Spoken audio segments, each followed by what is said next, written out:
Okay, here we go. Friday. Go ahead and get out your homework. All right. Let's see, 1 through 12 all. Here we go. Questions state that are the cones similar?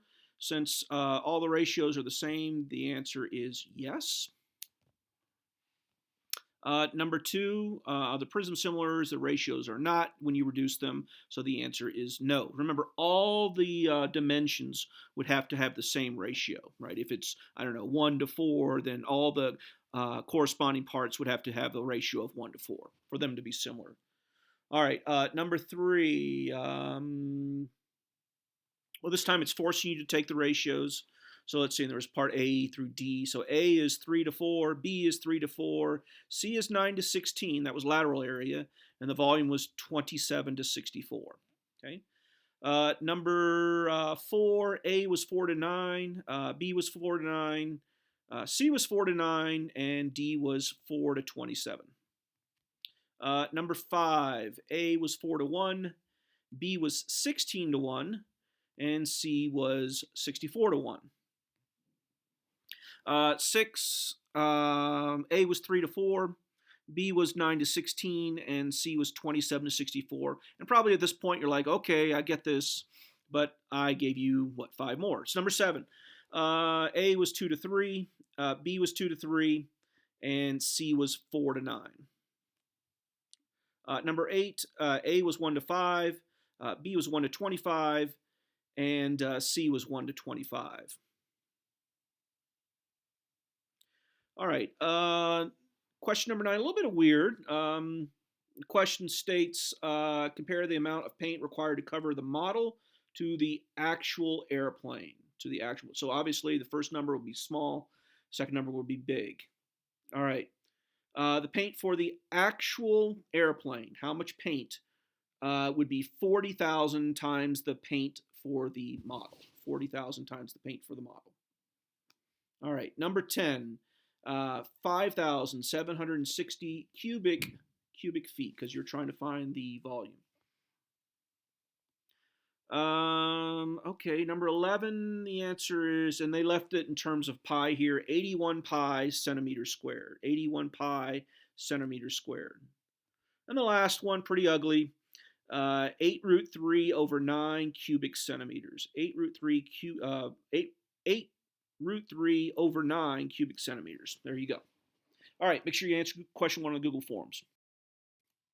Hey, we're doing a chapter review. Hey, it's not that I'm slacking up and I'm giving you an easy test, but I'm just going to point out the obvious. It's how I started the chapter. This is a plug and chug chapter. All right, we did the hard work of showing you where all the formulas came from, but the chapter test is literally, here's the shape.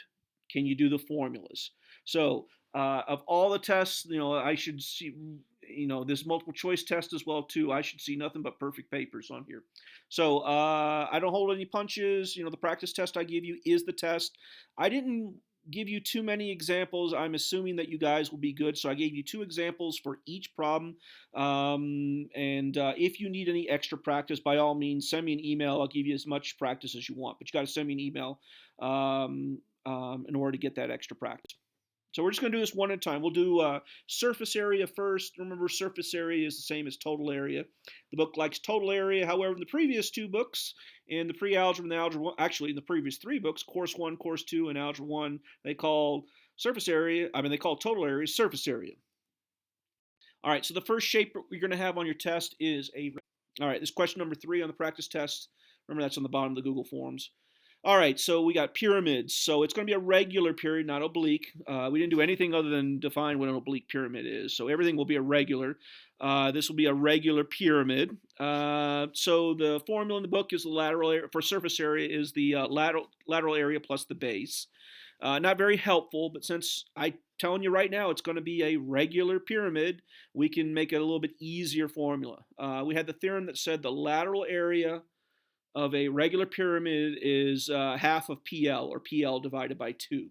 Okay, plus the base area. The base area is a square here, so there you go. That formula's not in the book, by the way, but that's, that is the formula for a regular rectangular, a regular square pyramid. Okay. All right. Now we just got to plug in the numbers since the base is a square. So let's see, side of 4 nines is 36. L, remember, doesn't stand for length. It stands for slant height. Slant height here is 11, and the side is 9. So there's my numbers. 9 squared is 81. Half of 36 is 18. 18 times 11 is 198. Add those two together. And once again, if you look at the answers there, they're pretty darn far apart. You got to really work hard to get a mistake here. Notice I'm leaving off units, however the answer has units. So all total area or surface area is in area, so it's squared. All volumes are in cubic units. Okay, we good? All right, remember I'm only giving you 2 examples. If you want more, email me. I'll give you, I don't know, 20 if you want. Next shape is a cylinder. Just be careful with the cylinder. Remember, I could give you the radius or the diameter. All the formulas that involve circles only ask for the radius. So make sure if I give you like this one, if I give you a diameter, you convert it to a radius. All right, so what's the formula? The formula for total area or surface area was the lateral area, that curved surface, right? The lateral surface plus 2 bases, right? Because you got in this case, the left and the right are your 2 bases. And the bases are circles there. The formula we had for lateral area was 2 pi r h. Remember, we cut the sides off and it turns into a rectangle, length times width. The length is the circumference, and the width is the height of the cylinder. And then the 2 times the base area. Well, we know the base area is a circle. So in blue there is the formula to use. Once again, question number 5 on the test will be a cylinder. It may be a radius or diameter. I don't know which. I'll probably mix them up. And then I am going to, absolutely like this, I'm going to have you leave the answer in terms of pi. So don't plug in pi. So how do you do this? The radius here is 6, and the height is 9. So r is 6, h is 9. We do the math here. 9 times 6 is 54, double 54 is 108, and 6 squared is 36, double 36 is 72. 72 and 108 is, what, 180? So 180 pi. There you go. Next one's going to be a cone, right? Upside down cone. Not very happy if that's an ice cream cone. Remember, once again, I can give you the diameter, but the formula only uses the radius, so be careful here. Let's see. So the formula, it's cone, it's lateral area plus the base area. The lateral surface, this was that long, complicated one that we finally figured out that the lateral area is pi RL, where L is the slant height, okay? And then the base, since it's a circle, would be pi r squared. So in blue there is the formula to use for surface area or total area of a cone. And then we simply plug in the numbers. The radius here is 8. Just remember I could give you the diameter, be careful. And the slant height is 17.9. With a calculator, this is pretty easy to do. Even with a calculator, I would leave it in terms of pi until the very end. Just makes it easier. So let's see, 8 times 17.9 is that figure, and 8 squared is 64. Add them up. Now notice I got an answer that's 204 and 207. So as I look at my answers right there, 143 plus 64, I mean, I can tell it's around 200. So just be a little careful if the answers are fairly close together. But when you do do this math, you do get 207.2. Okay. Oh, and it's times pi, by the way. The last shape we had was the sphere. And remember the formula, we didn't prove this, was just 4 pi r squared. Okay, so once again, anything dealing with circles or spheres, I could give you the diameter instead of the radius. All the formulas use the radius, so be careful here. The diameter here is 8, so I need a 4. There's a lot of 4s there floating around. 4 squared is 16. 16 times 4 is 64 pi. Okay, this one was ridiculously easy. Okay, yeah, let's move on to volume. So, volume. Make sure you have a great resource card. Volume is the base area times the height. That's in the book. I will give you a rectangular prism. I will not give you a pentagonal, hexagonal. It will be a rectangular prism. So we can make our form a little bit nicer since the base area is a rectangle. That's length times width. So length times width times height is the volume. All right, plug the numbers in. 5 and 2 are the length and the width, and 2 is the height. Okay, this one is pretty darn easy. Moving on to regular pyramid. Remember, this is the one where that one video where they showed that three of these make one cube. So basically, the previous formula divided by 3 would be the formula. And since I'm going to tell you, I'm going to give you a regular pyramid, we can make this a little bit easier. If it's a regular pyramid, that means that the base is a square. So that means capital letter B would be S squared, one of the sides squared, times the height, and all divided by 3. Okay. This one does not use the slant height. Right? It uses the actual height, perpendicular distance between the base and the vertex. Okay. Let's see. The side is 7 and the height is, wow, same numbers. Hard to mess that one up. 7 squared is 49, and 7 49s. 49 is close to 50, so it's 750s would be 350. Half or a third of 350. You can kind of look at the answers and get to the right one. This one was a repeating decimal when you plug it into your calculator. Just be ready for that. I don't think you're going to be tripped up by that at all. But notice that's why I put approximate, because it is a repeating decimal there. Good? All right. Volume of a cone, that video showed the guy filling 3 of these to make one cylinder. Remember, pi r squared h is the volume of a cylinder, so a third of that, right, base area times the height. So pi r squared, that's the base area, it's a circle, times the height, 3, and then take a third of that and you get to the cone. All right, let's see, what do I need? I need the radius, so once again, make sure that you're plugging in the radius. The radius here would be 10, and the height is 20. See where I'm getting those numbers from? All right, 10 squared is 100. 100 times 20 is 2,000. A third of 2,000 is a whole bunch of 6s, right? So that one, the numbers are way far off, all right? If you had used 20, right, 20 squared would be 4,000. I'm sorry, 20 squared would be 400. 400 times, trying to see if that answer there, in case you make a mistake and plug in the diameter. I don't see that answer there, so you were safe.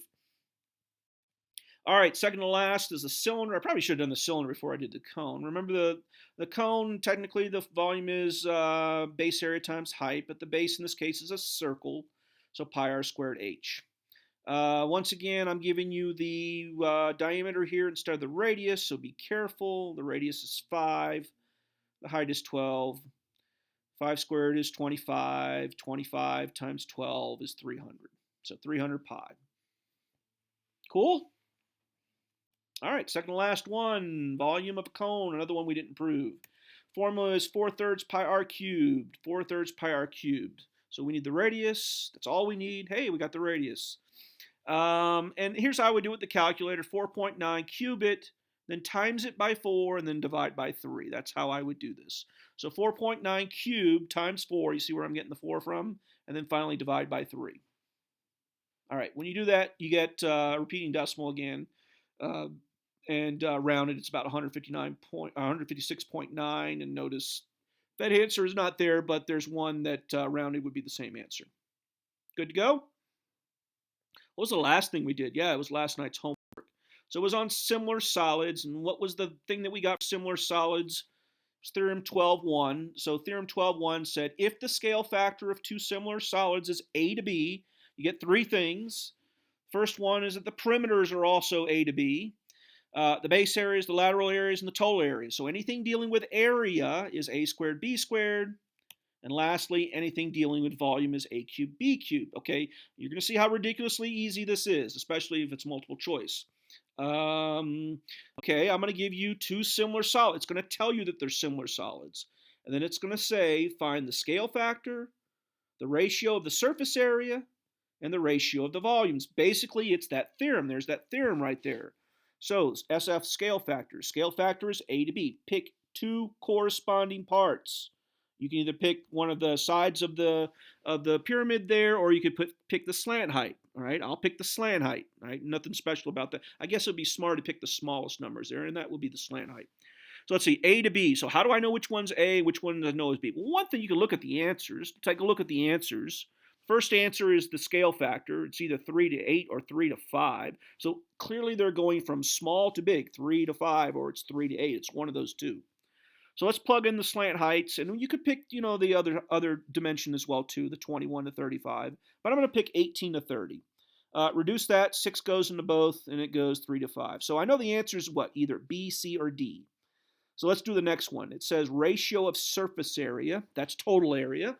And it says simply take A and B and square them, right? Well, I already know what A and B is from the previous part, 3 to 5. So if I square 3 and 5, I get 9 and 25, right? Well, that's either B or C. I'm sorry, B or D. Okay, well, the last one is the ratio of the volume, and that's take A and B and cube them, right? Take A and B and cube them. 3 cubed is 27, right? So clearly I can stop right there. It's got to be answer B, but 5 cubed obviously is 125. That will be the test. Okay? If there are any questions, send them to me. If you want extra practice, ask for them. But I'm not joking when I say this will be the test. So hopefully you guys are happy because this should be, and it's rightfully so. It's actually the easiest chapter of the book.